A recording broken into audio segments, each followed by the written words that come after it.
Masuk ke bab berikutnya, ya, masuk ke bab berikutnya, yakni bab ke-8.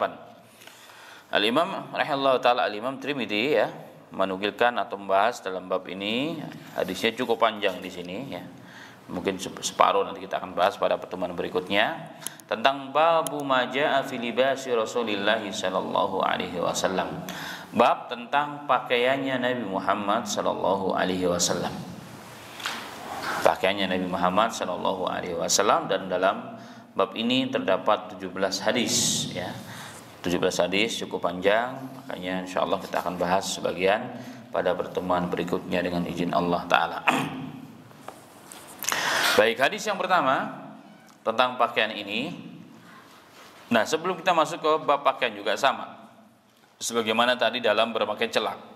Pakaian adalah kebutuhan hidup manusia. Bahkan tidak muslim pun mereka berpakaian. Dan berpakaian juga kadang-kadang merupakan simbol dan ciri khas satu kaum atau komunitas tertentu atau kedudukan tertentu dalam tatanan sosial ya. Dan pakaian itu mencerminkan seseorang. Maka dalam Islam pakaian termasuk perkara hal yang sangat penting untuk dibahas. Jadi ianya bukan hanya sekedar adat istiadat. Seorang muslim ketika berpakaian bukan hanya adat istiadat. Seperti nanti dibahas di sini, pakaiannya Rasulullah adalah qamis ya, sebagaimana dalam hadis awal Rasulullah mengatakan kana ahabba thiyabi ila Rasulillah sallallahu alaihi wasallam al-qamis. Adalah pakaian yang paling dicintai, disukai oleh Rasulullah sallallahu alaihi wasallam adalah pakaian qamis. Dalam kita bahasanya kita adalah gamis. Adalah pakaian gamis. Begitu juga pada hadis yang kedua. Begitu juga pada hadis yang kedua. Nah, pada lembaran yang berikutnya, lembaran 54, di sini dicontohkan ya, dicontohkan tentang pakaian, katanya di sini disebutkan pakaiannya Rasulullah sallallahu alaihi wasallam yang tersimpan di Museum Turki di Istanbul. Pada halaman 54 dilihat ya. Ini sudah usang karena sudah ribuan tahun. Apakah benar tidak ini seperti ini? Wallahu a'lam bishawab. Tapi yang jelas pakaiannya Rasulullah adalah gamis, dan gamis itu pakaian panjang. Ya mungkin kalau mirip-mirip ya di sini ya, seperti pakaian kalau dalam kitab yang ditulis oleh Al-Imam Al-Hind ya, Al-Hind dalam Syarah Tuhfatul Ahwadi disebutkan syarat gamis itu lengan panjang. Jadi gamis itu syaratnya adalah mempunyai syarat harus lengan panjang. Lengan panjang kalau Rasulullah sampai di sini. Mata apa namanya, kan ada mata tangan. Ini mata tangannya lah gitu. Apa namanya ini di sini? Pergelangan ya. Sebelum pergelangan ya di sini. Sampai di sini. Jadi ini panjang begini. Ini salah satu syarat gamis ya, salah satu syarat gamis, dan panjang memang. Ya, kadang-kadang apakah lebar dan kecil ini kadang Rasulullah juga dalam beberapa riwayat disifati bahwa kumnya lengan bajunya kecil. Sehingga ketika Rasulullah berwudu mau ditarik ke sini nggak bisa waktu pakai jubah. Maka Rasulullah lepas dari dalam supaya bisa dibasuh lengan tangannya. Itu yang kedua, yang pertama. Yang kedua itu panjang. Panjang ya, sampai di bawah lutut. Sampai di bawah lutut dan di atas mata kaki.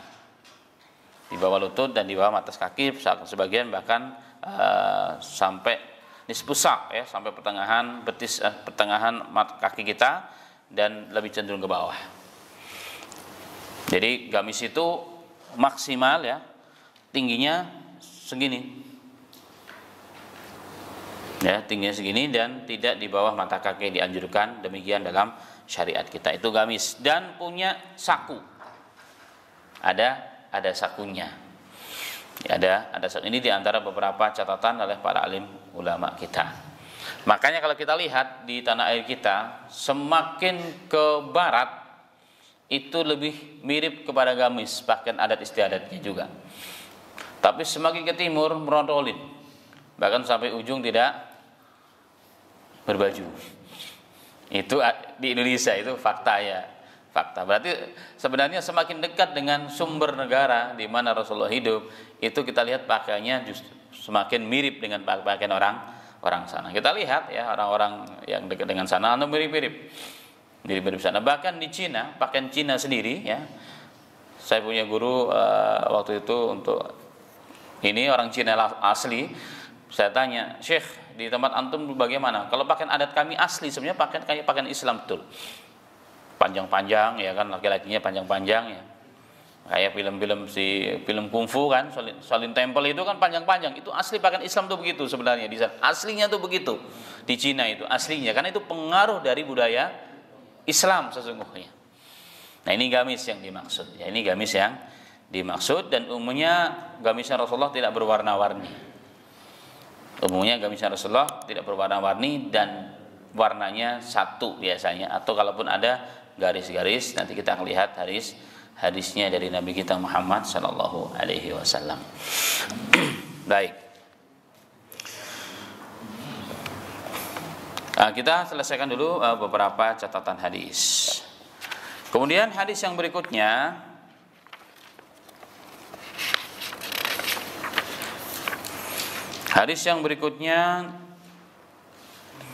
diriwayatkan oleh Al-Imam rahimahullahu taala ya.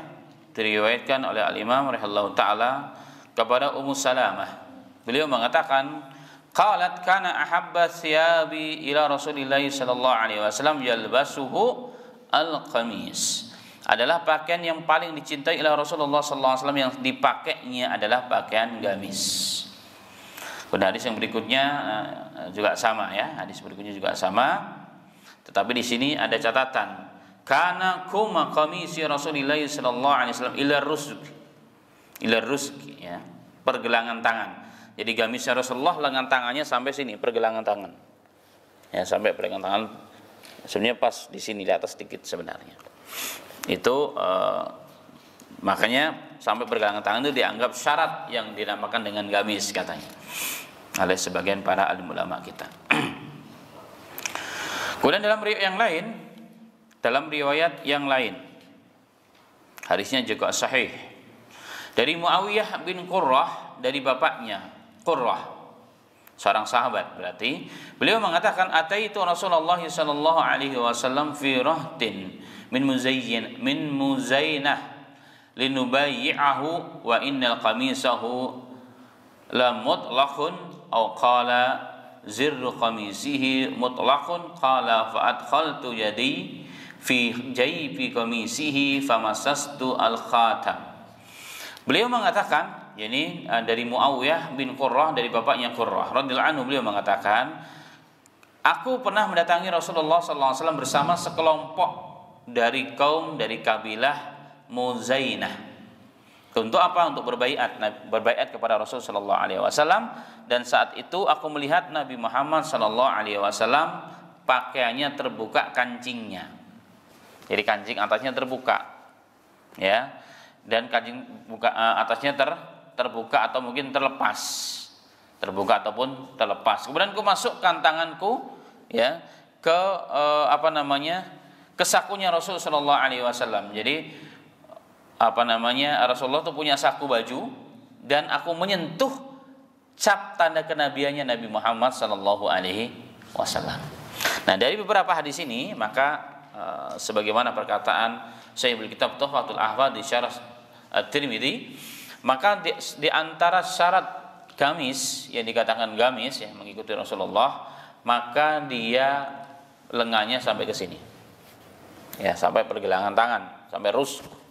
Ya, sampai rusk, itu satu. Yang kedua punya saku ya, punya saku, itu kata sahabat ini. Jadi Rasulullah ada sakunya ya, ada sakunya sallallahu alaihi wasallam. Dalam hadis ini Rasulullah sallallahu alaihi wasallam berpakaian saat itu terbuka kancingnya, tidak tahu apakah terbuka atau sengaja dibuka. Ada seorang sahabat ya, dalam riwayat Abu Dawud, nanti akan menjadi tambahan ya. Beliau selalu membuka kancing baju atasnya. Ya, berarti kancing baju Rasulullah ada kancing bajunya di sini. Sehingga ada seorang sahabat dilihat oleh orang lain, kok kamu selalu membuka baju, kancing baju terbuka. Kenapa? Karena aku melihat Rasulullah membuka kancing baju. Yang satunya selalu walaupun musim dingin, musim panas tetap dibuka kancing bajunya. Karena mungkin dia bukan orang ahli Madinah, dia datang dari luar ya.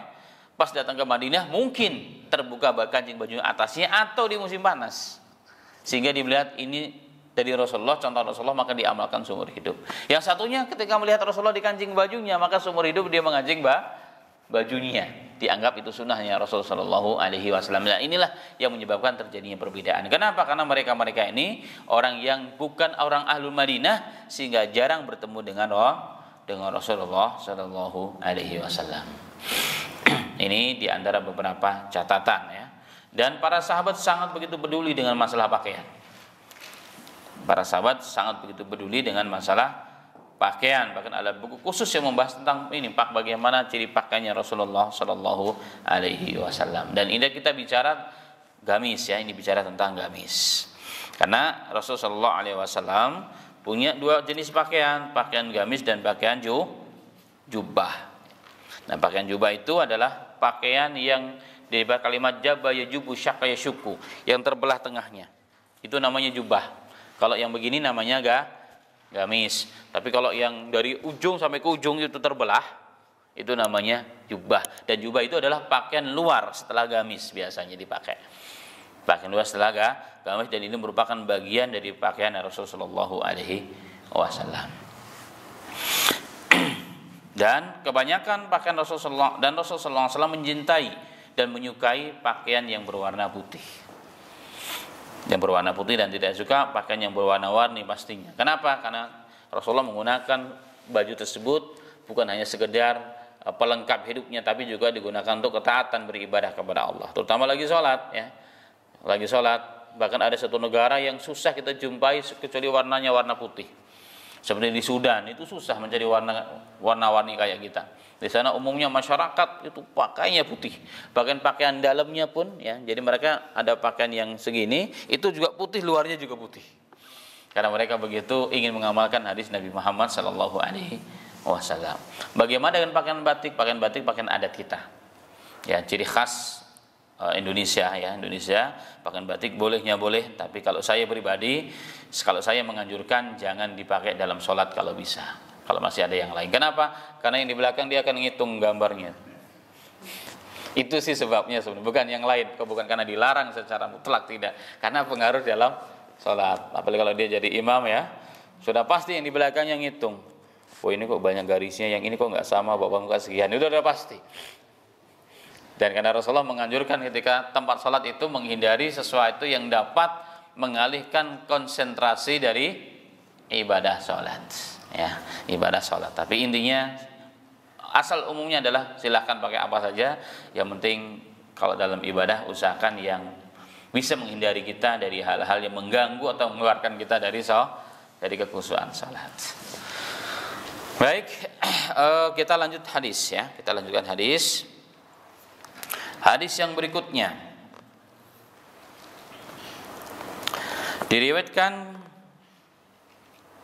kepada Anas ya, al-Imam rahimahullah taala, diriwayatkan kepada Anas bin Malik anna Nabi sallallahu alaihi wasallam kharaja wa huwa yattaqi'u ala Usamah bin Zaidin alaihi thawbun qitriyyun qad tawassakha bihi fa shalla bihi. Wa qala Abdullah bin Humaid bi sanadihi ila Hamad bin Salamah qala law kana min kitabika faqumtu la ukhrija kitabi faqabada ala thawbi summa qala amlihi alayya fa inni akhaf la alqaqa qala fa amlaytuhu alayhi summa kharajtu kitabi fa qara'tu alayhi. Jadi ini bagian hadis yang kedua. Tadi itu adalah bagaimana para ulama-ulama dahulu meriwayatkan hadis, menukilkan hadis dari satu ke yang lain. Tapi intinya adalah di atas, yaitu hadis dari Anas bin Malik radhiyallahu anhu.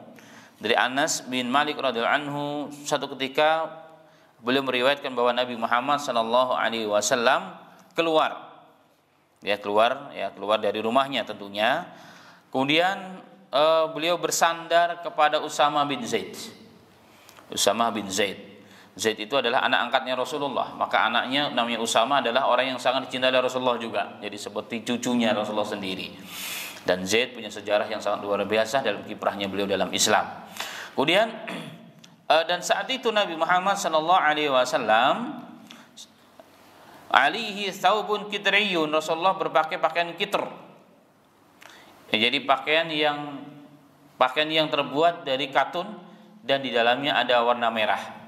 Jadi mungkin ada garis merah begitu. Katun ya. Kenapa pakaian katun? Karena dia lebih adem di badan dan lebih bagus. Umumnya demikian. Yang diletakkan di pundak beliau, kemudian beliau melaksanakan sholat berjamaah bersama para sahabat. Baik. Berarti yang dimaksud dengan beliau mengenakan pakaian kitr ya, pakaian yang terbuat dari katun dan di dalamnya ada pakaian merah yang diletakkan di pundaknya. Berarti pakaian kitr ini bukan pakaian yang dipakai, hanya kain berarti maksudnya. Ya, hanya ada kain yang diselempangkan di pundaknya. Kemudian di sini catatannya adalah kemudian beliau melaksanakan sholat berjamaah bersama para sahabat. Bapak-bapak mungkin sering melihat ada sebagian tokoh-tokoh Islam ya kalau sholat kemana-mana ada semacam selempang di sini ya, sering ya, biasanya surban kalau kita surban yang kotak itu dilipat dengan rapi diselempangkan di sini. Dari mana asalnya itu? Dari hadis yang seperti ini. Jadi mereka begitu ingin mengikuti Rasulullah, mencontoh dari hadis yang seperti ini. Dan dikatakan di sini beliau sholat dengan hal tersebut kondisinya. Kan itulah. Maka sebagian orang mengatakan itu termasuk sunnah katanya. Tetapi ada hadis yang lain yang mengatakan barang siapa yang sholat dan menyelempangkan sesuatu di pundaknya, maka sholatnya lebih utama dari sekian puluh sholat tanpa itu. Ini hadisnya memang bermasalah. Tapi teks yang ini memang ada. Ya, jadi jangan heran kalau sebagian ulama-ulama, terutama ulama-ulama Melayu, mereka mengamalkan yang seperti ini, menyelempangkan di sini. Kenapa? Ternyata ada hadisnya. Ya, ada hadisnya dari Nabi kita Muhammad sallallahu alaihi wasallam. Baik, tentang hal ini tentang berpakaian memang banyak banget bahasan-bahasanya, insyaallah juga kita akan tambahkan dan insyaallah kita akan tambahkan pada pertemuan berikutnya dengan izin Allah Subhanahu wa taala. Tapi intinya jadi kita tahu ternyata amalan sebagian ulama-ulama itu memang ada sumbernya, bukan asal-asalan ya. Kita kadang-kadang orang yang belum belajar hadis baru 1-2, wah ini nggak benar, ini begini. Ya ternyata ada nih. Rasulullah sendiri mengamalkan hal tersebut, ada saksinya ya. Kemudian hadis yang berikutnya sifat dari gamisnya Rasulullah. Sifat dari gamisnya Rasulullah alaihi wasallam bahwa panjang lengan tangannya itu sampai di pergelangan tangan. Firruzuk ya, sampai pergelangan tangan. Itu sifat dari gamisnya Nabi kita Muhammad sallallahu alaihi wasallam. Kemudian pada gamisnya Rasulullah pada hadis yang berikutnya terdapat jaib yaitu saku. Makanya Saifut Tuhfah atau syarhi Sunan At-Tirmidzi, penulis kitab Tuhfatul Ahwadhi ketika mensyarah hadis Sunan Tirmidzi, maka beliau mensyaratkan gamis itu salah satunya harus punya jaib, harus punya saku. Itu kata Al-Imam rahimahullahu taala. Kemudian hadis yang berikutnya adalah bercerita tentang sifat Nabi Muhammad sallallahu alaihi wasallam, bahwa pakaian Nabi Muhammad sallallahu alaihi wasallam. Jadi satu ketika Rasulullah sallallahu alaihi wasallam, kemarin sudah dibahas ya, Rasulullah sallallahu alaihi wasallam keluar dari rumahnya dan kemudian beliau duduk dan bersandar kepada Usamah bin Zaid. Dan Zaid kemarin sudah disampaikan, Zaid adalah anak angkatnya Rasul, bahkan sempat terkenal dengan panggilan Zaid bin Muhammad. Kemudian turun ayat larangan. Ya, dari sisi fikih maka tidak boleh orang yang yatabanna, yang mengambil anak, mengadopsi anak itu menisbahkan, membuat binnya kepada yang mengadopsi, itu haram hukumnya, dosa besar. Maka dalam hadis ada 3 dosa besar yang tidak diampuni kecuali dia bertobat. Satu di antaranya adalah apa? Merubah nama anak itu kepada selain bapaknya. walaupun kita yang membiayai saat si bayi tersebut dalam kandungan ibunya, termasuk melahirkannya dan seterusnya, tetap tidak diperbolehkan. Tetap tidak diperbolehkan karena tidak akan merubah nasabnya, dan itu diharam. Satu di antara sebabnya adalah apa? Karena merusak dan memutus nasab anak itu, maka tidak diperbolehkan dan hukumnya haram. Dan itu kenapa diharamkan? Karena akan berpengaruh kepada bab-bab yang lain, seperti contoh tentang kemahraman, ya, kemahramannya. Dia walau bagaimanapun anak tersebut, jika dia laki-laki, dia bukan mahram dari istri kita dan juga bukan mahram dari putri-putri kita. Begitupun sebaliknya, bagaimanapun dia, jika dia seorang perempuan, maka dia bukan mahram kita sebagai laki-laki dan bukan mahram dari anak-anak kita yang laki-laki. Nah, ini hal yang penting. Kemudian yang kedua terkait dengan warisan. Anak angkat itu tidak mendapatkan warisan kecuali jika dapat wasiat, dan itu tidak boleh melebihi 1/3 dari seluruh kekayaan bapak angkatnya. Nah, ini hal yang sangat penting, dan bahkan dalam konfederasi hukum Islam, jadi dalam KHI juga disebutkan hal tersebut, ditetapkan dalam hukum Islam di tanah air Indonesia. Baik. Nah, Nabi kembali kepada kisah, dan Zaid ini, ya, kembali kepada kisah Zaid. Zaid ini punya anak namanya Usamah. Usamah bahkan dari semenjak kecil sangat disayang oleh Rasulullah seperti cucunya sendiri. Dan beliau memang dia dan bapaknya dua orang yang sempat menjadi budak, walaupun aslinya bukan budak. Ada dua orang yang memang Allah sudah takdirkan menjadi pemimpin. Sehingga umur 17 tahun beliau memimpin pasukan yang begitu besar di akhir hayatnya Rasulullah sallallahu alaihi wasallam. Dia ketika banyak orang mengkritisi Usamah, maka beliau mengatakan, kalian mengkritisi kepemimpinan Usamah berarti mengkritisi kepemimpinan bapaknya. Innahu la khaliqun lil imarah. Rasulullah mengatakan sesungguhnya dalam hadis Bukhari, sesungguhnya Usamah ini memang ditakdirkan, diciptakan oleh Allah untuk menjadi seorang pemimpin. Karena jiwanya pemimpin, semangatnya pemimpin, kebijaksanaan, betul-betul seorang pemimpin, karakteristiknya adalah seorang pemimpin. Baik, kembali kepada hadis, ya. Ini tadi intermezzo saja.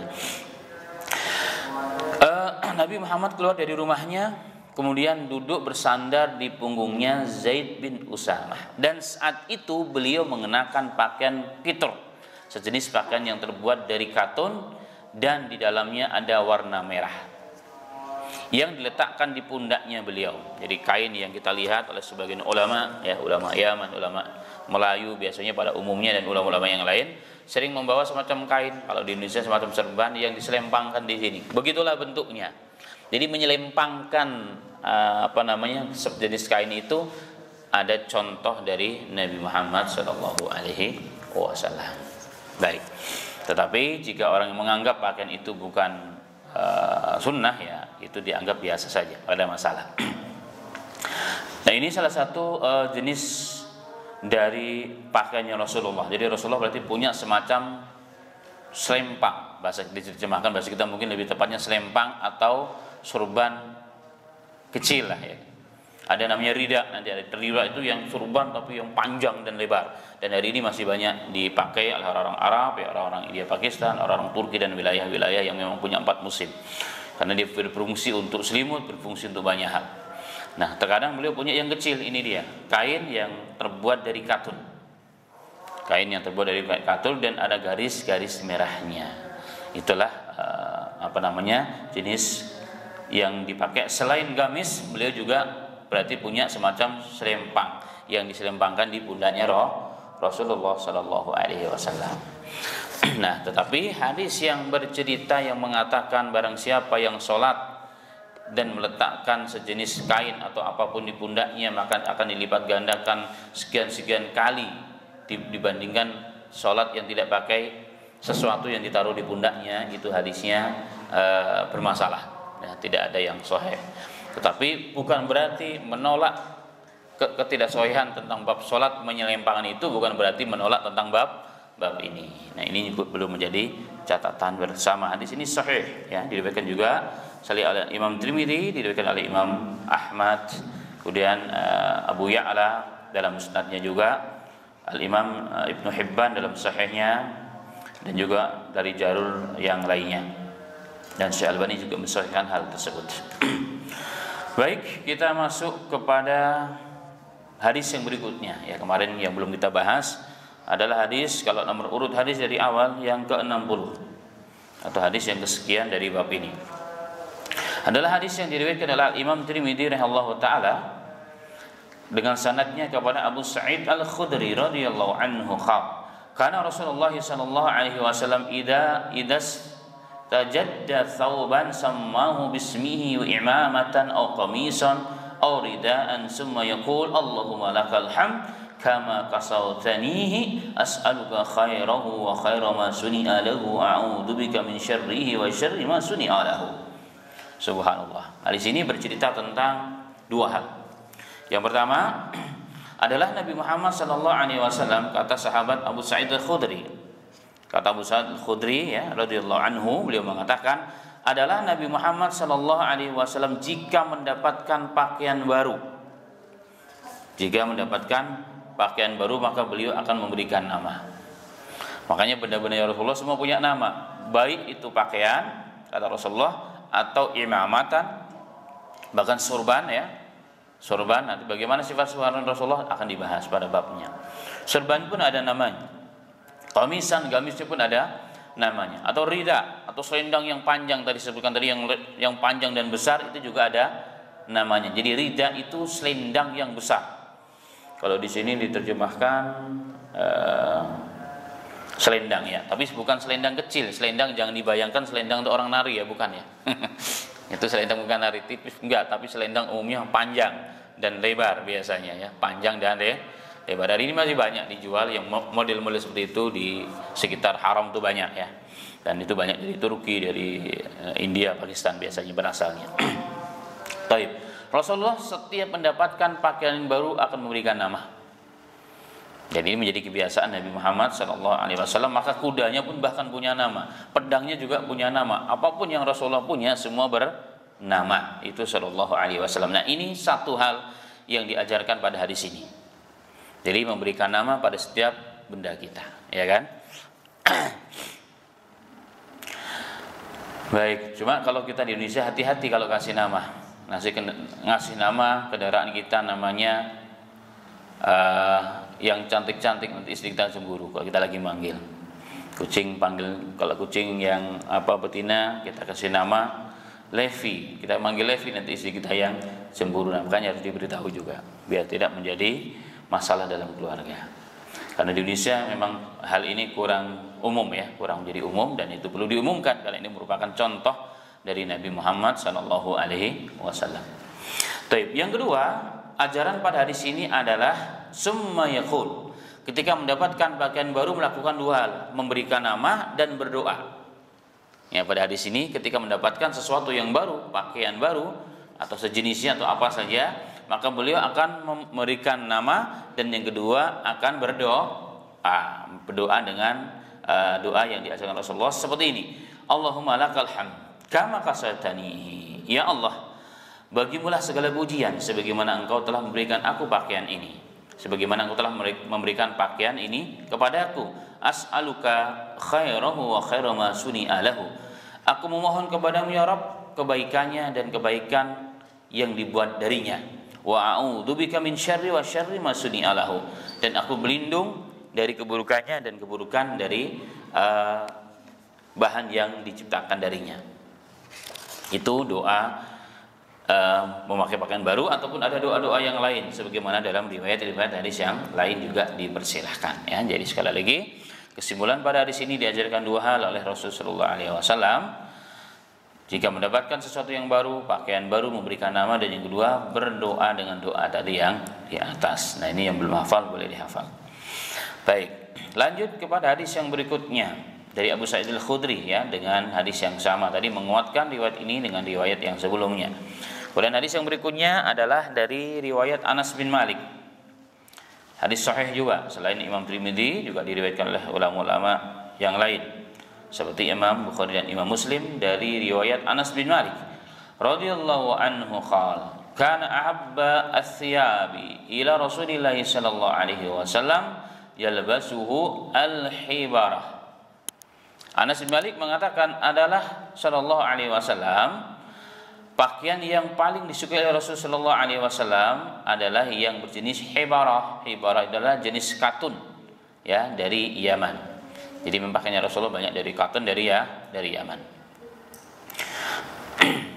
Jadi katun dari Yaman. Yaman dari dahulu terkenal, ya, sebenarnya dari dahulu kala terkenal. Dari zaman sebelum Rasulullah menjadi Nabi dan Rasul, Yaman terkenal dengan ekonominya, pertaniannya, ya, dengan pabrik-pabrik kain dan seterusnya. Itu Yaman. Nah, hari ini sedang diporak-porandakan Yaman. Allahumma musta'an. Baik, pada hadis ini sekali lagi Rasulullah SAW diriwayatkan menyukai pakaian katun. Karena katun jelas lebih lembut, ya. Ini katun ini lembut, ya, dibandingkan pakaian lain. Cuma memang ada sebagian katun yang kayak begini. Kalau dipakai kelihatan kayak kumel, ya, kelihatan kumel. Tapi memang enak, terutama kalau kita di musim panas, ya. Alhamdulillah Indonesia nggak musim panas. Kalau di musim panas kita nggak kuat kalau bukan pakaian katun, karena panasnya luar biasa. Ya kan, saya pernah tinggal di wilayah yang memang panasnya naudzubillah.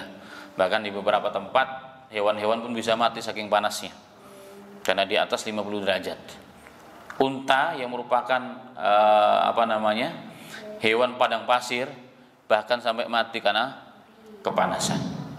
Nah, kalau kita pakaian yang tetron dan seterusnya, wah, kita nggak kuat. Maka pakaian katun, bahkan sudah katun tipis pula, kadang-kadang ada lubang-lubangnya, banyak jendelanya. Nah, saking panasnya. Baik. Nah, Rasulullah SAW mencintai hal tersebut, dan memang untuk dari sisi medisnya juga di badan juga lebih enak dan juga lebih sehat. Kemudian hadis yang berikutnya, Al-Imam rahimahullah ta'ala meriwayatkan kepada Aun bin Abi Juhaifah. Aun bin Abi Juhaifah meriwayatkan dari bapaknya, jadi berarti Abu Juhaifah radhiyallahu anhuma. Qala ra'aitu Rasulullah sallallahu alaihi wasallam wa alaihi hullatun hamra ka'anni anzuru ila bariki saqqaihi. Qala Sufyan uraha hibaratan. Abu Juhaifah radhiyallahu anhu meriwayatkan, aku melihat Nabi Muhammad sallallahu alaihi wasallam mengenakan pakaian berwarna merah. Mengenakan pakaian berwarna merah seakan-akan aku bisa melihat kilauan dari betis beliau.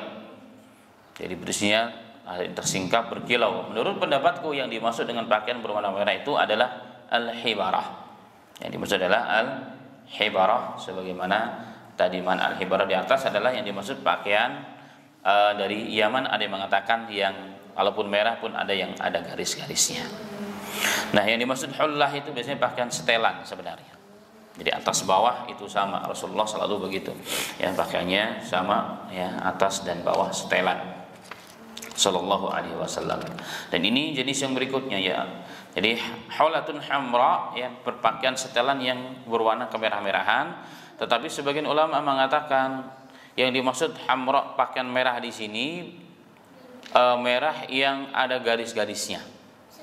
Dan itu terbuat dari katun, ya, terbuat dari katun. Itu kata sebagian ulama. Karena Rasulullah juga dalam riwayat yang lain pernah melarang orang Islam ini berpakaian merah, berpakaian kuning, ya, yang menjadi adat istiadat kebiasaan orang musyrik di zaman itu. Tidak diperbolehkan kecuali jika ada garis-garisnya. Kemudian pada hadis yang berikutnya juga mirip. Cuma di sini diriwayatkan dari Al-Imam dengan sanadnya kepada sahabat yang bernama Al-Bara' bin Azib radhiyallahu anhu qala ma ra'aitu ahadan minan nasi ahsana fi hullatin hamra min Rasulillah sallallahu alaihi wasallam in kanat jummatuhu la tadribu qariban min mankibayhi.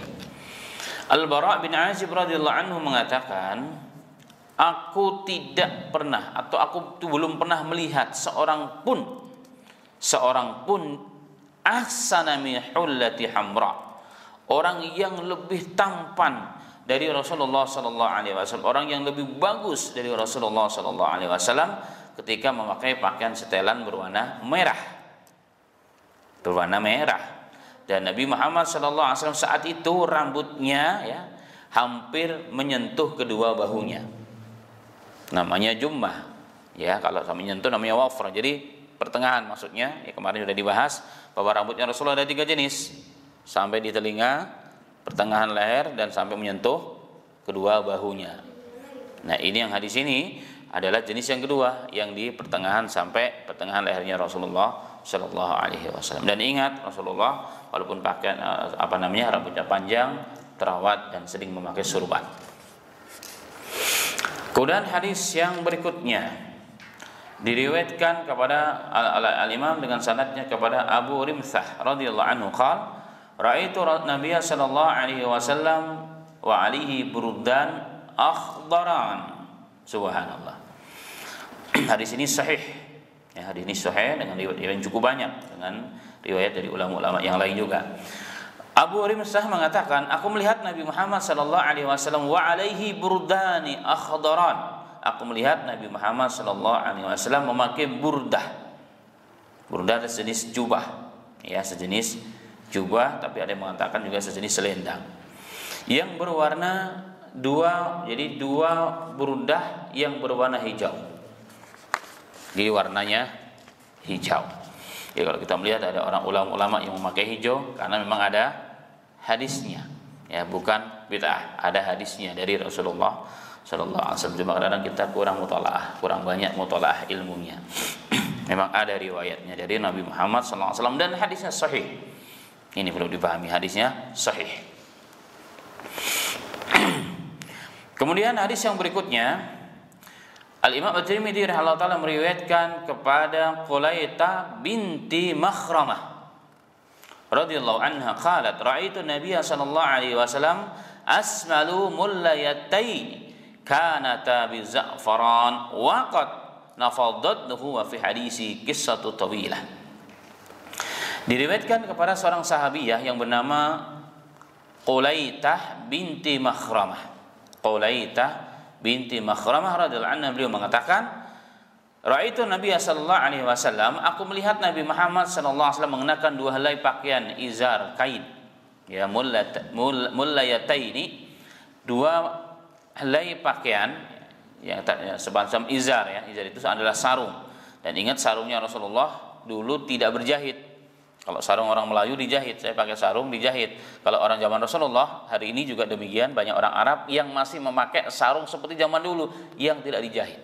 Jadi kalau di Jawa itu ada namanya kain apa yang kalau di itu jarit, ya, yang panjang, nah mirip begitu, tapi tidak berwarna-warni, ya. Umumnya mereka putih sampai hari ini. Jadi cara makainya ya mirip kayak kita atau agak sedikit berbeda. Nah, Rasulullah pernah pakai kain itu. Tapi Rasulullah diriwayatkan dalam hadis ini usang yang diwarnai dengan za'faran dan warnanya sudah luntur. Jadi pernah dicelup dengan za'faran tapi sudah mulai luntur dan sudah usang sekali sarungnya Nabi Muhammad sallallahu alaihi wasallam. Yang jelas bukan sarung atlas ataupun gajah duduk, ya, bukan. Tapi Rasulullah punya sarung. Jadi sarung itu salah satu pakaiannya Rasulullah, terutama kalau Rasulullah sedang tidak bersafar. Nanti kita akan lihat hadisnya, terutama kalau Rasulullah tidak sedang bersafar. Jadi istilah kain sarungan itu juga ada contoh dari Rasulullah. Karena di Indonesia terkenal tuh ada kaum sarungan, ya kan? Kaum sarungan, ada kaum celanaan, begitu. Memang ada hadisnya dari Rasul Sallallahu Alaihi Wasallam. Dan ada satu negara yang ajib, ya, satu negara yang ajib yang di mana laki-lakinya saya jarang melihat orang pakai celana. Ada bapak-bapak yang tahu? Kira-kira negara apa? Bahkan maaf, mereka menggayuh becak pun pakai sarung. Jarang yang kita lihat pakai celana. Di mana? Di Dhaka. Apa itu Dhaka? Ibu kota Bangladesh.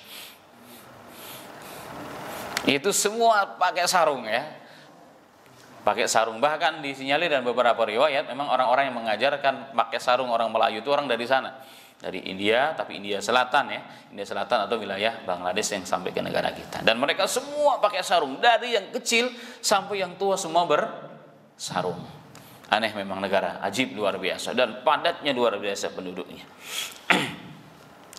Yang saya buat heran sampai sekarang adalah menggayuh becak. Menggayuh becak pakai sarung, itu yang aneh bin ajaib, ya. Menggayuh becak pakai sarung. Saya mau kepikir bagaimana kalau nyantol, begitu maksudnya. Masya Allah. Kalau nggak bisa coba searching, ya, di Google akan ketahuan. Saya melihat langsung di sana, Masya Allah, luar biasa dan padatnya luar biasa. Baik. Kemudian hadis yang berikutnya, hadis dari Abdullah bin Abbas radhiyallahu anhuma qala Rasulullah sallallahu alaihi wasallam Alaikum bil bayadi minas thiyab liyalbisha ahya'ukum wa kaffinu fiha mautakum fa innaha min khiyari thiyabikum. Subhanallah. Hadis sahih. Hadis ini sahih juga diriwayatkan oleh ulama-ulama yang lain selain Imam Tirmidzi. Abdullah bin Abbas radhiyallahu anhu beliau mengatakan Rasulullah sallallahu alaihi wasallam pernah bersabda mensifati pakaian yang sangat dicintai Rasulullah. Alaikum bil bayadi minas thiyab. Hendaknya kalian memakai pakaian putih. Kalau kalian mau berpakaian, carilah pakaian putih, ya kan? Liyalbisha ahyakum, untuk dipakaikan orang yang hidup di antara kalian. Wa kafinu fiha mautakum, dan juga orang-orang yang untuk menjadi kafan bagi yang telah mati dari kalian. Fa innaha min khiyari thiyabikum, karena sesungguhnya pakaian yang berwarna putih itu adalah sebaik-baik pakaian bagi kalian. Itu kata Rasulullah sallallahu alaihi wasallam. Baik, kita lanjut ya sebelum ada catatan sedikit. Hadis yang berikutnya hampir mirip ya, tetapi dari sahabat yang berbeda. Al-Imam Tirmidzi meriwayatkan dengan sanadnya kepada Samurah bin Jundub. Kalau tadi dari Abdullah bin Abbas, ini Samurah bin Jundub radhiyallahu anhu qala Rasulullah sallallahu alaihi wasallam ilbasu al-bayad fa innaha adharu wa adyab wa kaffinu fiha mautakum. Nabi Muhammad sallallahu alaihi wasallam mengatakan, berpakailah kalian pakaian yang berwarna putih, fa innaha adharu wa adyab, karena sesungguhnya pakaian putih itu lebih suci dan lebih baik. Wa kafinu fiha mautakum, dan kafinilah orang yang meninggal di antara kalian dengan pakaian putihnya. Teksnya sedikit berbeda tapi substansi hadisnya sama dengan hadis Abdullah bin Abbas yang sebelum ini. Nah, dari dua hadis ini dalam riwayat yang lain bahkan pakaian yang paling dicintai Allah dan Rasulnya adalah pakaian putih. Makanya yang kemarin saya ceritakan, negara Sudan adalah negara salah satu yang mengamalkan hadis ini. Hampir semua putih, bahkan susah mencari pakaian selain putih di sana. Yang mengamalkan hadis-hadis yang seperti ini. Dan putih itu cocok untuk orang warna kulit warna apa saja. Ya, mau putih, mau hitam, sawo mateng, ya, sawo busuk dan seterusnya sama. Cocok untuk segala jenis pakaian. Itu pakaian putih. Masya Allah.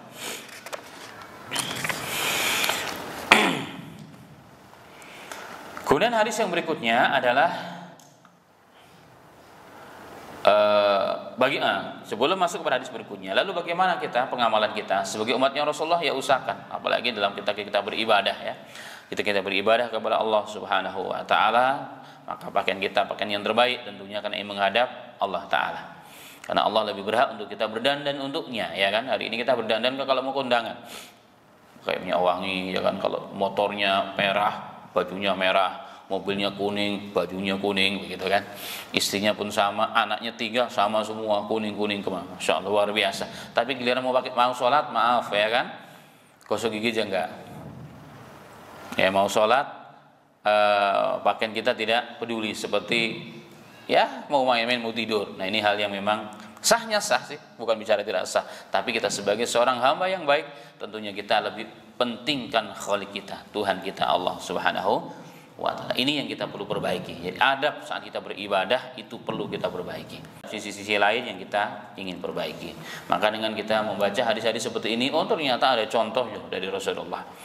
Ya ternyata ada contoh dari Rasulullah Sallallahu Alaihi Wasallam. Kenapa para ulama suka memakai pakaian putih? Kenapa? Oh ternyata ada hadisnya. Kenapa suka pakai panjang? Karena ada hadisnya dari Nabi Muhammad Sallallahu Alaihi Wasallam. Baik. Selanjutnya hadis ini juga sahih diriwayatkan oleh Imam Muslim. Dengan sanadnya oleh Imam At-Tirmidzi meriwayatkan kepada Ibunda Aisyah radhiyallahu anha. Beliau mengatakan qalat kharaja Rasulullah sallallahu alaihi wasallam data ghadatin wa alaihi mirtun min sya'ri aswad. Pada suatu ketika Rasul sallallahu alaihi wasallam, kata Aisyah, keluar dari rumahnya dan mengenakan al-mirt, mantel dari bulu berwarna hitam. Jadi mantel ya, semacam jaket tapi terbuat dari kulit berarti. Bulu yang dimaksud di sini adalah kulit. Jadi jaket kulit itu memang pakaiannya Rasulullah. Tapi ingat, kulit di zaman dahulu itu bukan orang-orang yang sepakai hari ini. Orang hari ini pakai kulit kan orang yang memang punya duit. Apalagi kalau kulitnya dari bagus ya, yang dari produk Amerika, yang memang kulitnya lembut sekali ya. Ya, kulit jaketnya, kulit baju bagus ya, itu mahal. Lebih baguslah kualitasnya dari produksi kulit Garut, kurang lebihnya begitu. Nah, hari ini orang yang pakai kulit kan mahal, tapi kalau zaman dulu ingat, kulit itu murah. Ini yang kita menjadi catatan ya. Pakaiannya Rasulullah kulit itu murah. Ya, karena produksinya tidak seperti hari ini. Hari ini orang berpakaian kulit berarti mujahadah. Apalagi kalau di musim panas, yang kemarin kalau tidak salah pada hadis tentang bab apa? Rambutnya Rasulullah.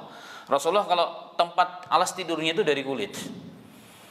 Nah, kulit itu kalau di musim panas dilipat, dan yang bagian dalam itu yang Rasulullah langsung bersentuhan dengan tubuhnya Rasul. Yang ada bulunya dilipat. Karena panas.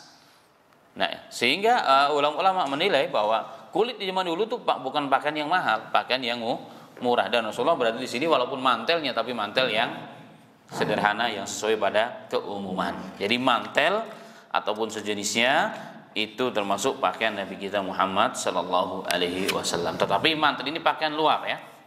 Itu pakaian luar. Jadi dia dipakaikan di atas pakaian.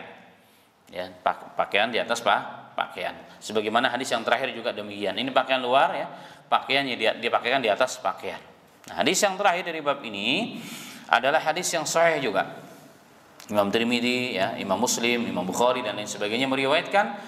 Di sini Al-Imam At-Tirmidzi meriwayatkan dengan sanadnya kepada Urwah bin Mughirah bin Syu'bah dari bapaknya Al-Mughirah bin Syu'bah radhiyallahu anhu. Anna Nabi sallallahu alaihi wasallam labisa jubbatan rumiyatan dayyiqatal kummaini. Adalah suatu ketika Rasul sallallahu alaihi wasallam mengenakan jubah yang berasal dari Romawi yang lengannya sempit.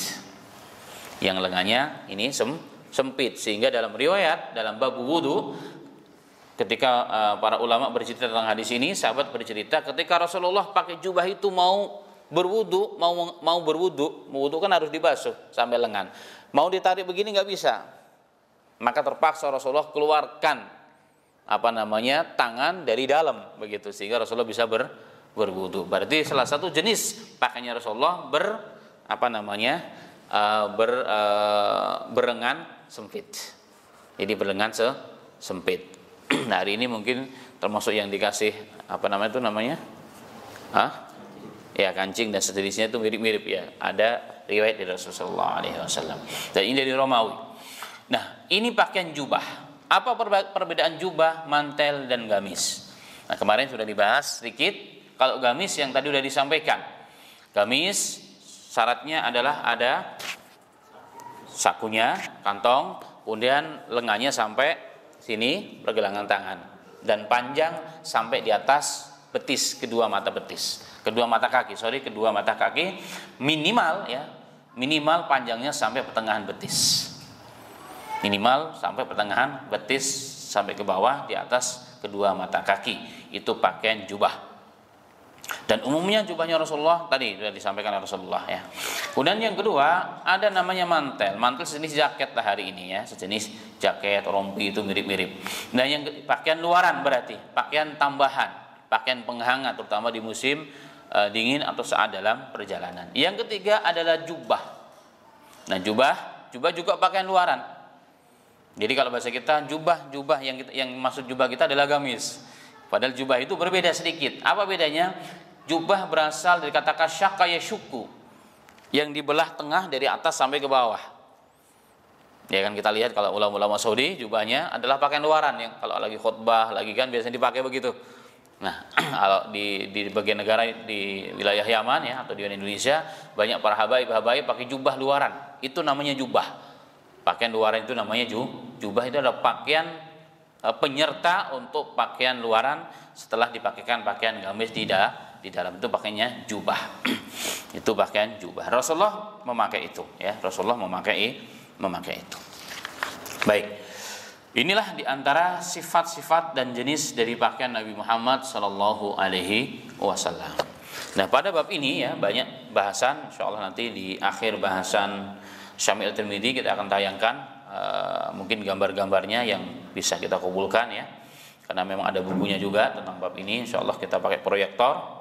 Mohon izin nanti di akhir bahasan setelah kita selesai ini ya. Paling tidak biar ada gambaran. Baik, kembali kepada masalah pakaian. Apa hukum berpakaian itu sebenarnya? Apa hukum berpakaian? Pakaian secara umum hukumnya bisa menjadi wajib. Kapan berpakaian itu wajib? Jika dibutuhkan untuk menutup aurat. Jadi asal pakaian itulah untuk menutupi aurat kita. Dan aurat laki-laki berbeda dengan aurat perempuan. Aurat di dalam sholat berbeda dengan aurat di luar sholat. Untuk menutupi pakaian hukumnya wajib. Hukumnya wajib. Lalu bagaimana dengan pakaian yang tadi disebutkan Rasulullah, pakai gamis, pakai itu, pakai dan sebagainya? Memang ulama berikhtilaf. Kalau Syekh Utsaimin rahimahullah taala mengatakan ini adat.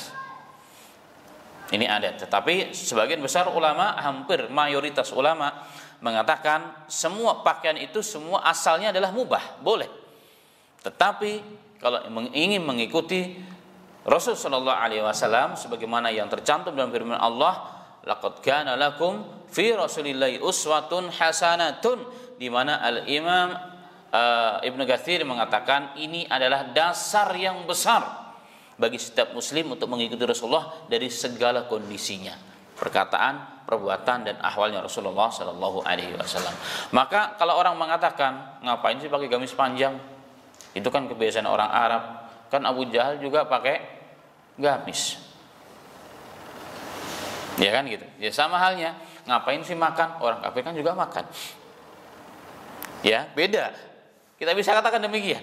Memang asalnya adalah perkara mubah, perkara yang diperlukan oleh umat. Tetapi kita sebagai seorang muslim akan berbeda nilainya. Non muslim mereka makan. Maaf, hewan juga dia makan. Tapi makannya hewan dan orang Islam hanya sekedar memenuhi hajat mereka. Tapi orang Islam tidak, lebih dari tidak hanya sama di situ, lebih daripada itu. Kita meyakini bermakan itu adalah perintah agama, perintah Allah. Ada tata aturan dari Rasul sallallahu alaihi wasallam, maka perkara yang mubah, perkara yang biasa adat istiadat bisa dirubah menjadi pahala dan ketinggian derajat di sisi Allah dengan apa caranya? Karena Allah dan ittiba' sunnah Rasulullah. Begitu juga dengan pakaian, sama halnya. Kalau kita pakaian yang insyaallah gamis yang lebih cenderung kepada pakaiannya Rasul sallallahu alaihi wasallam, tidak bisa dipastikan begini pakaian Rasulullah, nggak bisa juga. Artinya lebih cenderung dengan sifat-sifat yang tadi sudah disampaikan sebagiannya. Itu jika kita niatnya ittiba' dengan Rasulullah maka menjadi sunnah. Tapi kalau cuma gaya-gaya, ya kan lagi tren memang, apalagi dia seorang model begitu, ya beda tujuannya untuk apa. Yang tahu adalah dia sendiri dengan Allah Subhanahu wa ta'ala. Baik. Dan seorang muslim yang baik dia akan mengikuti Rasulullah. Ahlus sunnah yang ittiba dengan sunnah, dia akan mengikuti Rasulullah bukan hanya cara salatnya yang sunnah, bukan hanya puasanya yang sunnah, begitu kan?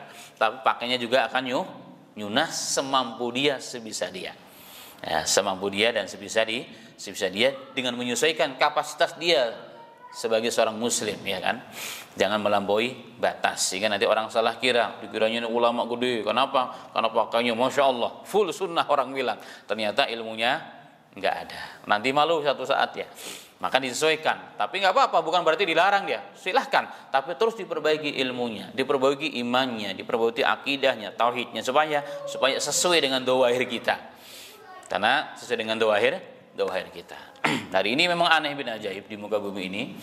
Orang yang baru hijrah ya, sudah baru hijrah ingin mencoba hidup Islami, dhawahirnya kan yang dia bisa dhawahir dulu, yang dia tahu, yang dia mampu.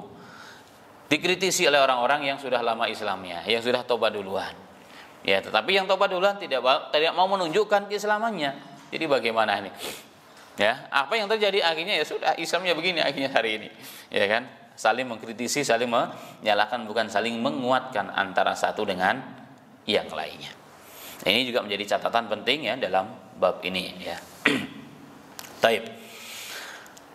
Jadi berpakaian itu yang wajib adalah menutupi aurat. Yang wajib menutupi aurat baik laki-laki ataupun perempuan. Dan aurat itu sekali lagi berbeda antara sholat dan di luar sholat. Sedangkan yang lebih dari itu adalah disunahkan, diistihbabkan. Silahkan kalau ingin mencontoh Nabi kita Muhammad sallallahu alaihi wasallam. Kemudian ada catatan yang lain juga, tidak boleh pakaian itu dengan niat syuhrah. surah supaya tenar, supaya terkenal berlebihan, ya dipanggil wah masya Allah dan luar biasa. Ini juga menjadi catatan. Sehingga ada hadis yang dinukilkan juga Al-Imam An-Nawawi dalam kitab Riyadhus Shalihin dari riwayat Tirmidzi juga dalam Sunan Tirmidzi ya, Imam Ahmad dan lain sebagainya. Dari seorang sahabat Mu'ad bin Anas radhiyallahu anhu, beliau berkata, "Ma tarakal libasa tawadu'an lillahi wa huwa yaqdiru alihi da'ahu Allah yaumal qiyamah ala ru'usil khalaiq hatta yukhayyarahu min ayyi hulalin iman sya'a yalbisuha." Subhanallah. Jadi diriwayatkan ya oleh beliau kepada Rasul, barang siapa yang meninggalkan pakaian yang bagus disebabkan tawadhu, merendahkan diri di hadapan Allah, sedangkan ia sebenarnya mampu, niscaya Allah memanggilnya pada hari kiamat di hadapan segenap makhluk, dan ia disuruh memilih jenis pakaian mana saja yang ia kehendaki yang ingin dikenakan. Hadis ini sahih. Jadi ini juga menjadi catatan penting ya. Artinya berpakaian itu berarti mengikuti kondisi lah. Kalau masyarakatnya menengah ke atas ya kita sesuaikan. Kondisi menengah ke bawah ya juga disesuaikan. Begitu kurang lebihnya. Supaya apa? Supaya tidak mempermalukan diri kita dan mempermalukan Islam.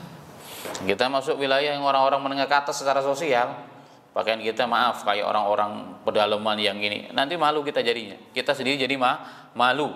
Berarti mempermalukan diri kita, apalagi kalau kita mampu lebih dari itu. Tapi bukan berarti juga kemudian kita menghinakan diri. Kita mampu sesuai dengan yang kelayakan pada umumnya, tapi kita tidak mau pakaian yang robek-robek, udah ngelinting-linting begitu kan. Saya ingat dulu kalau masih di kampung, anak-anak kalau di musola itu pakai sarungnya sampai yang tadinya harus sampai di atas mata kaki, ini sampai setengah betis. Kenapa? Karena ngelinting-linting dia, nggak pernah disetrika. Ini contoh.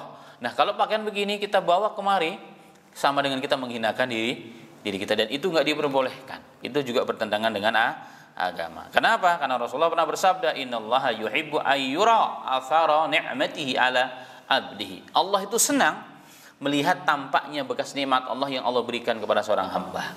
Kita dikasih rezeki, ya sudah, kita gunakan sebaik mungkin untuk pakaian kita, kendaraan kita, rumah kita dan sebagainya. Yang penting jangan mengikuti gaya hidup. Kalau mengikuti gaya hidup susah kita. Kalau mengikuti apa adanya sesuai dengan keumuman, insyaallah Allah pasti akan penuhi. Tapi kalau mengikuti gaya hidup, itu yang nggak akan bisa ada habis-habisnya.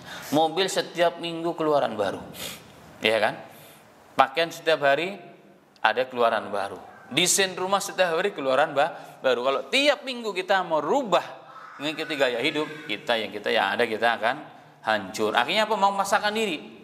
Sampai kita ngutang-ngutang, sampai kita kredit-kredit, ya, sampai kita berbuat hal-hal yang diharamkan oleh Allah Subhanahu wa taala. Taib, itu menjadi catatan. Dengan demikian dari hadis-hadis dan juga dari tentunya dengan hadis-hadis yang lain, mungkin ada beberapa hal yang perlu menjadi catatan bagi kita semuanya. Jadi berpakaian asalnya adalah mubah, tapi dia akan bernilai sunnah jika diniatkan dengan ikhlas karena Allah dan ittiba dengan sunnah Rasulullah Sallallahu Alaihi Wasallam, tetapi juga harus memenuhi kriteria. Contoh, kalau seorang laki-laki kalau dia pakai pakaian hendaknya diusahakan, ya, kita tidak membahas tentang ikhtilaf haram tidak haram, sebagian membolehkan, sebagian tidak. Tapi kalau merujuk kepada pakaiannya Rasulullah SAW, maka laki-laki usahakan jangan sampai menutupi mata kaki. Diusahakan. Kenapa? Karena ada ancaman dari Nabi Muhammad SAW. Walaupun sebagian mengatakan makruh, terlepas daripada itu. Kan kita muslim yang baik, udahlah terlepas daripada ikhtilaf, maka kita ambil jalan yang baik, yaitu apa? Yang memang itulah yang Rasulullah lakukan dalam hidupnya ketika berpakaian. Jadi diusahakan jangan menutupi mata kaki. Itu yang pertama. Itu untuk laki-laki. Yang kedua, jangan memakai emas, berlapis emas, ya. Lapis emas, pakai cincin, pakai gelang, ya kan. Terus pakai apa lagi? Jam emas murni, ya. Gigi emas, ya. Emang ada gigi emas? Ada sebagian negara di wilayah bekas jajahan Uni Soviet itu banyak teman-teman kita yang sekarang saya lupa, Chechen, negara Tajikistan atau mana ya, teman-teman kita karena mungkin masih belum paham ya. Bagi mereka bercerita di tempat kami, salah satu kebanggaan dan perbedaan sosial itu adalah dilihat dari giginya. Kalau giginya sudah ada yang emas, berarti memang dia tatanan sosialnya sudah mulai tinggi. Jadi giginya dicabut, diganti gigi emas. Jadi kalau repot kan kalau mati dia, atau ditabrakan, orang akan ngambil giginya, ya kan. Allah musta'an. Jadi usahakan kalau laki-laki menghindari emas, karena itu haram ya bagi laki-laki. Yang kedua, bahkan Syekh Albani pun, perempuan pun haram ya kalau dia melingkar, nggak putus kalau Syekh Albani sama sebegitunya. Tapi kalau hadis umum jumhur ulama mengatakan kalau laki-laki halal, perempuan laki-laki haram, bagi perempuan halal. Kemudian bagi laki-laki menghindari pakaian sutra. Usahakan jangan isbal, menghindari emas dan menghindari pakaian sutra, kecuali memang punya penyakit ya. Selagi ada penyakit seperti pakaian penyakit kulit, maka boleh dipakai, selebihnya tidak diperbolehkan. Kemudian yang berikutnya adalah tidak tasyabbuh dengan pakaian wanita. Dalam berpakaian pun tidak diperbolehkan, mengikuti gaya pakaian wanita nggak diperbolehkan, ya kan? Kemudian yang berikutnya tidak boleh tasyabuh dengan pakaian khusus orang-orang non muslim, menjadi ciri khas bagi mereka, itu tidak boleh. Jadi ada berapa tadi? Yang pertama, usahakan di atas mata kaki alias tidak isbal. Yang kedua, tidak memakai pakaian emas. Yang ketiga, tidak memakai pakaian sutra. Yang berikutnya tidak tasyabuh dengan wanita. Yang terakhir, tidak tasyabuh dengan pakaian orang-orang non muslim, jadi ciri khas bagi mereka. Yang menjadi ciri khas ya, menjadi ciri khas bagi pakaian orang-orang non muslim itu tidak diperbolehkan karena hadisnya cukup begitu banyak. Baik, demikian ya mungkin bahasan kita pada hari ini ya. Semoga bermanfaat, menambah ilmu pengetahuan kita dan semakin bijak dan arif dalam menjalin kehidupan kita. Amin ya rabbal alamin. Baik, masih banyak ya bahasan tentang libas ini, insyaallah besok kita tambahkan dengan izin Allah taala. Silakan jika ada yang menambahkan atau ditanyakan, tafadhol.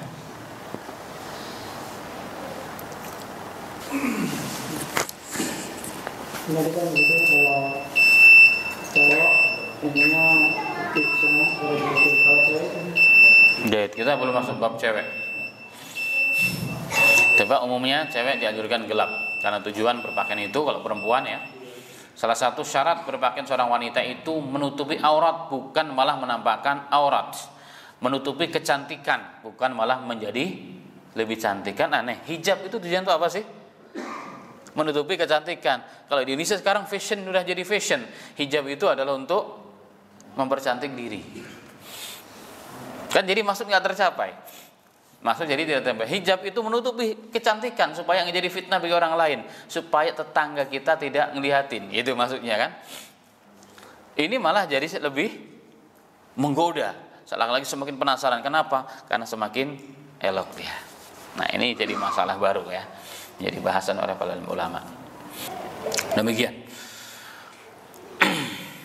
Ya, kita belum bahas tentang syarat-syarat pakaian wanita. Tapi satu di antaranya memang anjuran dari Rasulullah berpakaian gelap. Maksudnya apa? Maksudnya supaya kecantikannya tertutupi, supaya tidak jadi fitnah bagi yang melihatnya.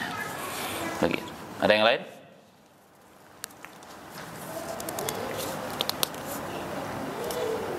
Ya cukup ya, waktu sudah sampai, bahkan sudah lewat.